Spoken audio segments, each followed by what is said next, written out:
Hello, welcome back to Ask a Monk. Today's question is on whether I think that there is more suffering in America, this is the question, where it is almost impossible not to find food, and I guess because people in America have developed their society, or more suffering in a tribal society? This is the question. So, first of all, I'd like to sort of expand the question, because I think the important point is whether, not whether America now or America when it was owned by the Native American or First Nations people is better. The question is whether there's more suffering to be found in a society with technological advancements and politics and government and roads and cars and computers and iPods and so on, or whether there is more suffering in a lifestyle that is simple, unrefined, unadvanced, and unorganized, organized on a level similar to a tribe. And it's a difficult question, but why it's difficult is because I think there's merits to both sides. I mean, I want to be able to say that material advancement in some way heightens people's ability or interest in things like science, things like objective investigation and analysis and so on. I mean, the education side of things, I want to be able to say that that's a good thing to some degree. But I think given the choice, I would have to say that there's probably less suffering to be found in a less advanced society. And I think we have to advance this beyond the tribal societies of, say, North America in olden times. Now there are still some tribal societies, but not really to the extent that you would have found some time ago. Because I think this is a rather limited sort of way of looking at things. There are many societies or cultures or groups of individuals, groups of people living in the world who are living in limited technological advancement and so on. I think living in Thailand and living in Sri Lanka, I've been able to see some of these groups. I mean, Thailand, for example, is quite advanced in many ways, but in the villages, in the countryside, you'll still find people who are very technologically behind and living in fairly unorganized manners in terms of political structure and so on. And here in Sri Lanka, even more so, you don't see the impact of modern society to such a great extent as you would in the West. And I think beneficially, at least to some extent, that it has allowed people to be free from some of the sufferings. So, stacking up the sufferings, I think the obvious suffering that was pointed out in the question is living in a tribal society or an uncivilized, quote-unquote, society. It's going to be more difficult to find food, and I don't really think this is that big of a deal. In fact, I probably would care to wager that in North America it was a lot easier to find food before technology came into effect, and now the food quality has gone down and people have to work harder for it and so on. I would say, but anyway, that's maybe a bit speculative. But the real suffering, I think, that comes, what's being pointed to here is the lack of of amenities. Living in rough conditions, having to put up with insects, having to put up with leeches, having to put up with snakes and scorpions, having to put up with mosquitoes because you don't have screens on your windows, or you don't have the technology to prevent these things, having to put up with limited medical facilities and so on. There are a lot of sufferings that come with living in a simple manner, and I think it's fair to point out that the monastic life is by its nature, the Buddhist monastic life is of a sort of simple life, and as a result there is a certain amount of suffering. This is why I think this is an interesting question, and why I'd like to take some time to answer it, because I have to personally go through some of the sufferings that the villagers here even have to go through, perhaps even more so than they have to go through. I might be going through some of the sufferings that you might expect from a tribal society, because for me food is limited. I only eat one meal a day, so you could say that's somehow similar to the suffering that is brought about by having to hunt for your food, not knowing where you're going to get your next meal, not having a farmland or a grocery store or money that you can easily access these things with, and having to put up with limited medical facilities. But I think the real key here is that, or a real good way to answer this question is to point out the fact that so many people undertake this lifestyle on purpose and voluntarily. And why would they do it if it was just going to lead to their suffering? And I think that's a question that a lot of people ask. Why do people decide to live in caves and wear robes, a single set of robes, etc., etc., eating only one meal a day, putting up with all of these difficulties? And I think it's because it's a trade-off. If you give up, or if you want to be free from all of the stresses and all of the sufferings that are on the other side of the fence, then you can't expect to have all the amenities. I mean, they go hand in hand. The sufferings on the other side of a technologically advanced society are the stresses of having to work a job, 9-to-5 job, the stresses of having to think a lot, of having to deal with people, crowds of people, having to deal with traffic, having to deal with the complications that come with technology, like fixing your car and your house and all of the laws, and having to deal with laws and lawyers and people suing you and so on.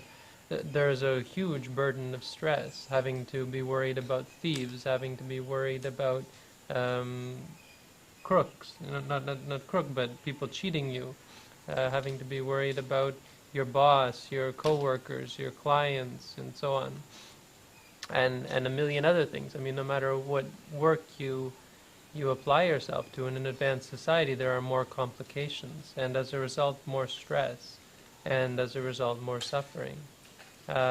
So I think the trade-off there is quite worth it in my mind, because I'd like to, the answer for me is quite clear, because having put up with all of these sufferings of having to have mosquitoes bite me and who knows what bite me, and having to put up with leeches and the worries that I have to put up with, worrying about stepping on a snake, worrying about that 4-foot lizard down below me, and the monkey scrapping on my head, and so on. I really don't feel upset or affected by these things. They're a physical reality, and they're much more physical than they are mental.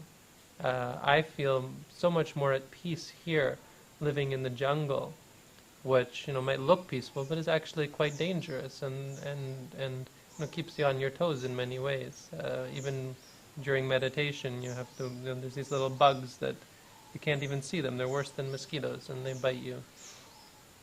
But it's not a stress for me. Not in the same way as living in, say, the big cities of Colombo, Bangkok, Los Angeles, the stresses that's involved there, is an order of magnitude greater.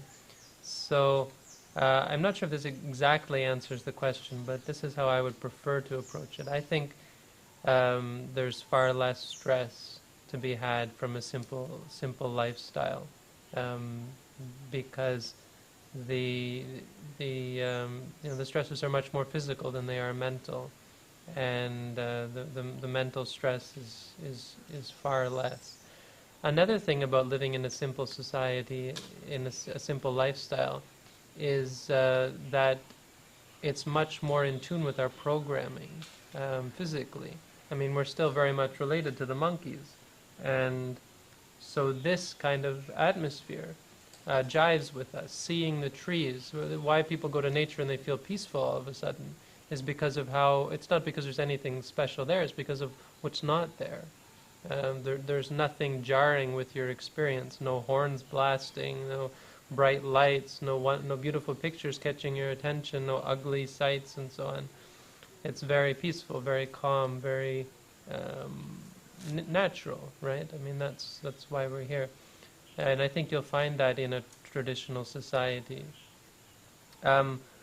So I think, and I think this is borne out by the Buddhist teaching. It's borne out by the examples, obviously, of those people who have ordained as monks. There was a story in the Tipitaka, in the Buddhist teaching, that we always go back to, I think in the commentaries, actually. I'm not sure.